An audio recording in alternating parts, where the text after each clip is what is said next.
8 horas da manhã em ponto, sexta-feira, 24 de novembro de 2023. Assuntos quentes hoje aqui no Jornal Gente para o nosso debate, para trazer informação, para te deixar ligado naquilo que é mais importante no noticiário.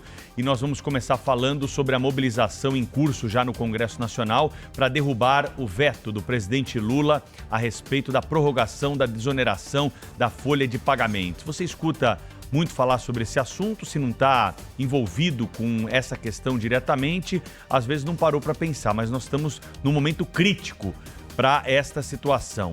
O que aconteceu foi o seguinte: no governo Dilma Rousseff foi aprovada uma medida provisória, esse é o embrião desse assunto, onde nós tivemos a substituição da forma de se cobrar parte dos impostos das empresas no país. Nós tivemos a substituição de 20% de imposto sobre a folha de pagamento para 1,5% a 4% da receita bruta. Isso vale para 17 setores da economia desde essa época, sempre nas prorrogações, sempre com o Congresso ali conseguindo por um ano, por um período maior, e assim nós fomos tocando ao longo desses anos todos. Segundo contas que foram feitas por especialistas, essa medida trouxe um pouco mais de justiça para a cobrança de impostos das empresas, gerou 10 bilhões em arrecadação e acréscimo de 620 mil empregos, além, claro, da preservação dos outros empregos com uma quantia maior de alíquota, de menor de alíquota a ser paga pelas empresas do que aquela prevista então anteriormente. Muito bem, isso colocado, nós tivemos novamente uma grande mobilização nesse ano, votação expressiva na Câmara e no Senado, aprovação da medida no tempo correto, sem deixar com que isso ficasse para o fim do ano, como aconteceu, por exemplo, no ano passado, onde no dia 31 de dezembro nós tivemos a prorrogação, deixando empresários aí de cabelo em pé para saber como é que seria a programação para o ano seguinte, mas dessa vez o presidente Lula venceu a tese do ministro da Fazenda, Fernando Haddad, de que não é necessária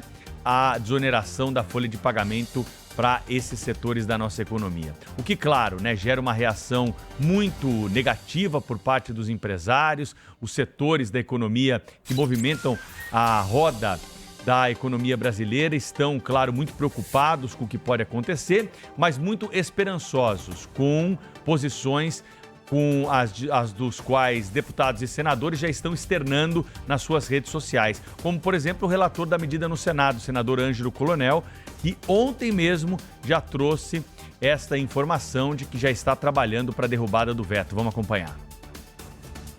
O presidente da República, Lula, vetou o projeto de lei que foi aprovado pela Câmara com larga maioria de votos, no Senado pela mesma forma, e agora, após esse veto, virá para o Congresso Nacional para que o Congresso Nacional aprecie. Da mesma maneira que o presidente da República tem o direito de vetar qualquer projeto aprovado aqui no Congresso, o Congresso também tem o direito de também derrubar esse veto. É o que nós vamos trabalhar para acontecer, porque são 17 segmentos da economia que geram 9 milhões de empregos que ficarão prejudicados, bem como 5 mil prefeituras que estão aí à beira da falência, com uma previdência social muito elevada, e com esse projeto ela cai de 20% para 8%. Então vamos trabalhar para derrubar o veto no Congresso Nacional logo na primeira sessão que tiver antes do final desse ano. Importante lembrar esse ponto, a novidade nesse ano foi a inclusão dessas prefeituras menores que também foram incluídas com algum tipo de benefício para esse tipo de imposto. E claro, se há algum tipo de inconstitucionalidade nesse ponto, o presidente Lula teria a possibilidade de fazer um veto parcial, manter o benefício para os 17 setores mais importantes da economia, aqueles que mais empregam, e claro, discutir com mais calma a questão das prefeituras. Mas não foi isso, o veto foi integral, o que, claro, causa uma insegurança nesse momento até que nós tenhamos a posição do Congresso Nacional. É muito importante aqui nós lembrarmos também, a mobilização que tivemos em torno desse assunto ao longo do ano e a possibilidade de que isso pudesse ser colocado ou não na reforma tributária. Preferiu-se fazer um projeto em separado justamente para garantir a prorrogação do benefício. E agora, o argumento usado pelo governo, convenhamos, não é o mais honesto. não é o mais honesto, porque o governo alega inconstitucionalidade. O ministro Fernando Haddad vai dar uma entrevista coletiva daqui a pouco em São Paulo, nós vamos acompanhar, mas não esperem a verdade dessa entrevista coletiva, porque inconstitucional, certamente, se fosse esse projeto, não teria passado por Dilma, Temer, Bolsonaro, né?